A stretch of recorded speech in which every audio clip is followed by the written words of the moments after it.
Assalamu alaikum. Welcome to today's episode of Talking Point. I'm your host, Neaz Ahmed.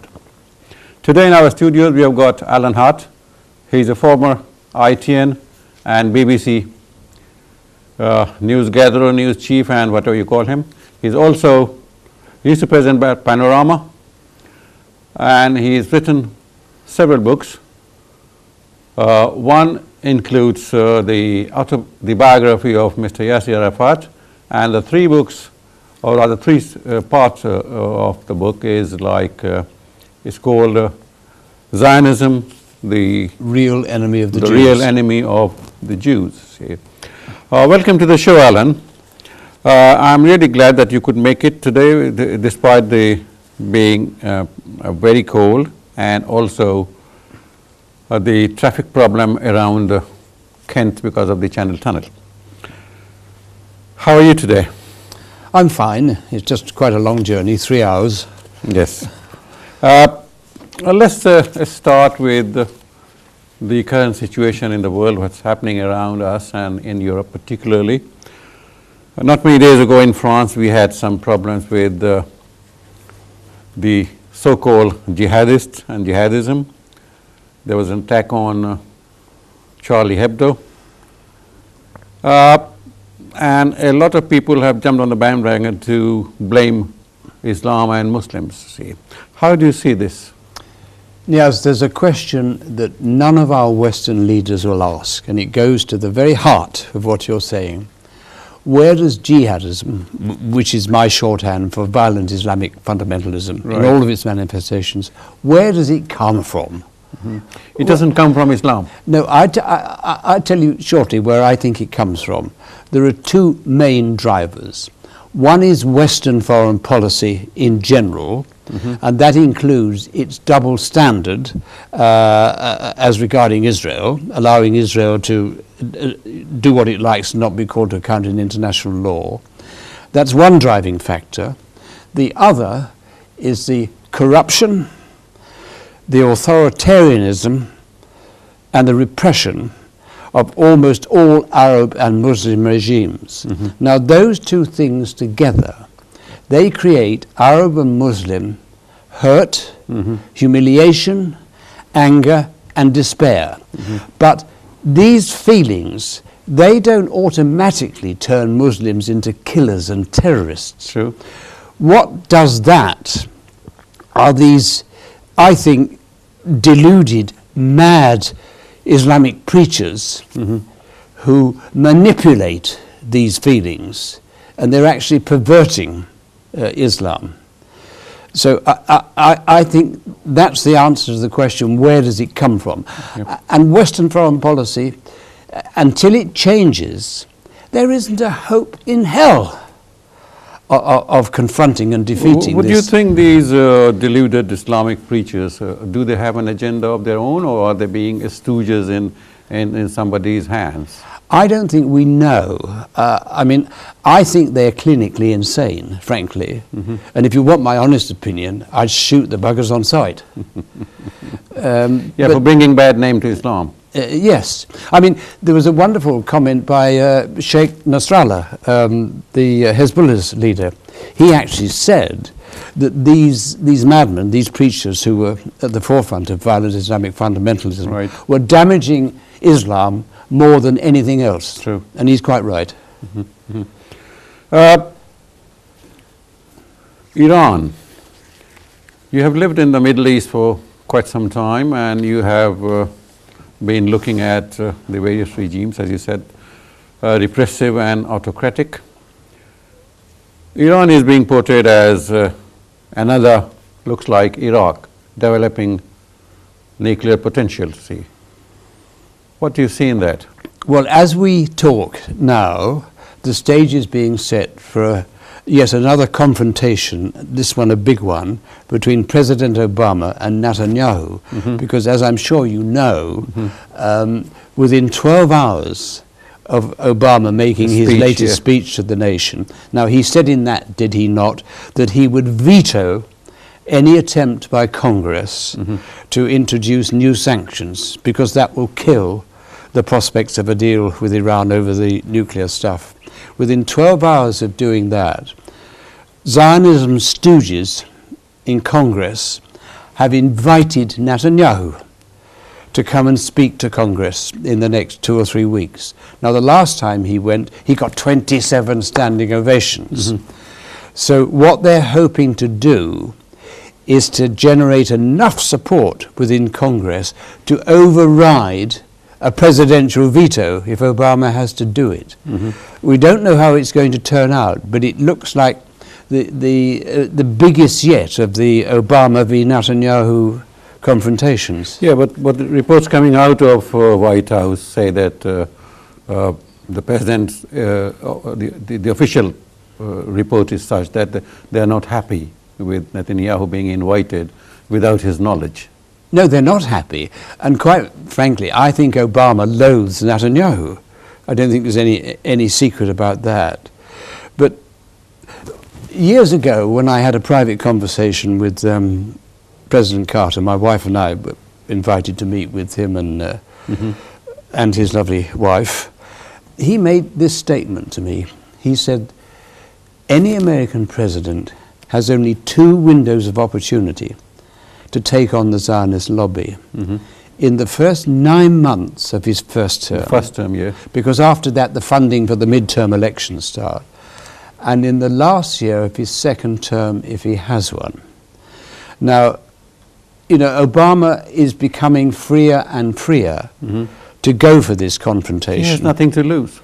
No, but he's got a party as well. You know, he doesn't want to be blamed for losing all sorts of seats on his own Democratic side. But any president, frankly, Neaz, has a powerful weapon. There is a way in which they can get their way. It's called the bully pulpit.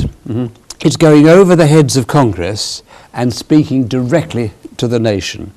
Now, the last president to do that vis-à-vis Israel and Palestine was President Eisenhower. You remember in 1956, Israel colluded with Britain and France to go to war with Egypt. Well, Israel was trying to impose conditions for withdrawing from Sinai, and Eisenhower wanted none of that. He said, no, you'll get out without preconditions. And when the Zionist lobby and its stooges in Congress began to pressure, he went over their heads and addressed the nation and told them the truth. What are the conditions for the president to go over the head of the Congress? He can just do it. He can request it. The question is, does he have what we'll politely call in English the testicles to do it? The bottle. Yeah. Yeah.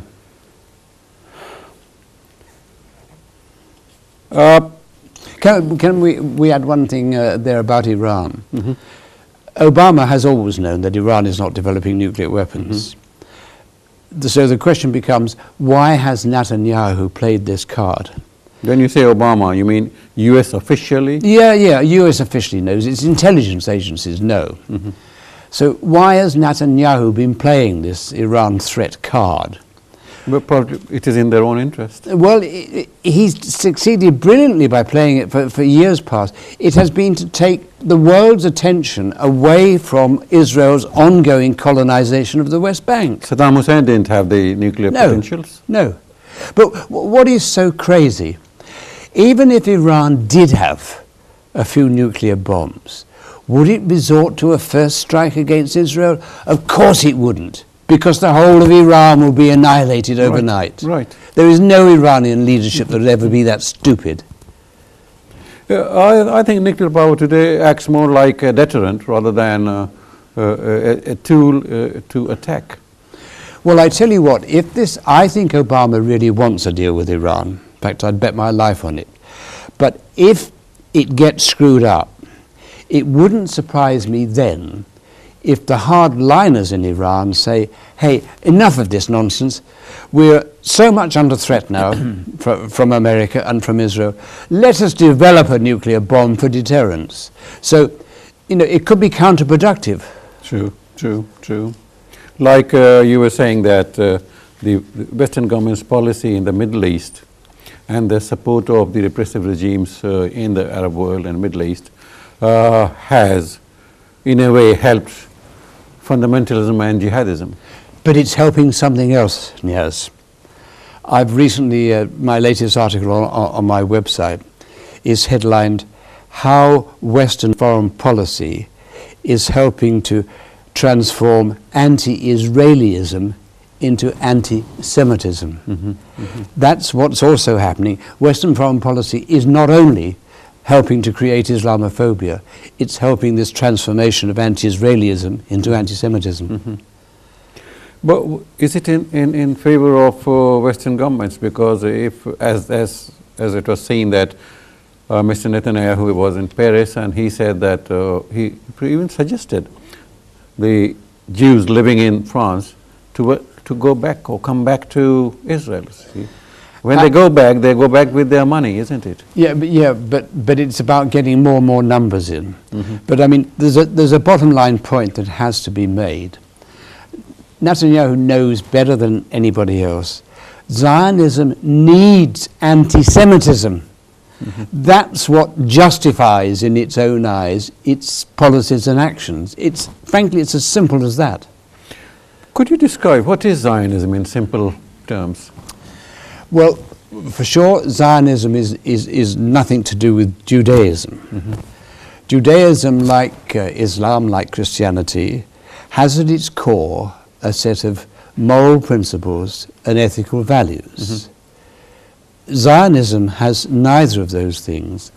Zionism is a colonial enterprise of some Jews which created a state in the Arab heartland mainly by terrorism, Zionist terrorism. It drove out first the British and then it drove out nearly 800,000 Palestinians, all by force. Mr. Menachem Begin was a terrorist. Indeed he was. Wanted by the British police. Well, you see, we get to use of the word terrorism. What is a terrorist? Who's a terrorist? There are terrorist groups, there are terrorist individuals, and in my view, there are terrorist states. Israel is a terrorist state. America often behaves like a terrorist state. The other day, we'll come back to this problem. We talk about oil and turmoil too, because that is all related to the Middle Eastern politics, you see. The democracy, what is democracy? I mean, a government of the people, for the people, by the people. And if, as I would not like to be a master, I would not like to be a slave, you see.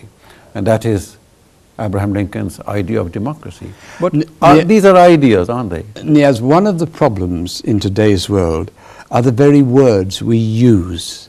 They've been so devalued. Yeah. Democracy is one example, which I'll come to in a minute. Another one is love. Yeah. Now, we love our wife, we love our dog, we love our beer, we love our gardens, we love it. Love has come to mean anything or nothing. Yeah. Democracy, similarly. Now, in my view, there is no place on earth where democracy exists. For it to exist, the citizens of nations, the voters, have to be informed enough about critical issues at home and abroad to be able to call and hold their leaders to account. And not only at election time, but all the time. There is no country in the world where that is true, least of all in America, where what passes for democracy is for sale to the highest lobby bidders. In the Western world, we have the framework of democracy, but not the substance. Right. Alan, you have freedom of speech, but we have to take a commercial break right now. So when we come back, we will talk about democracy. Okay. Thank you, viewers, for being with us. Don't go away. We'll be back soon after this break.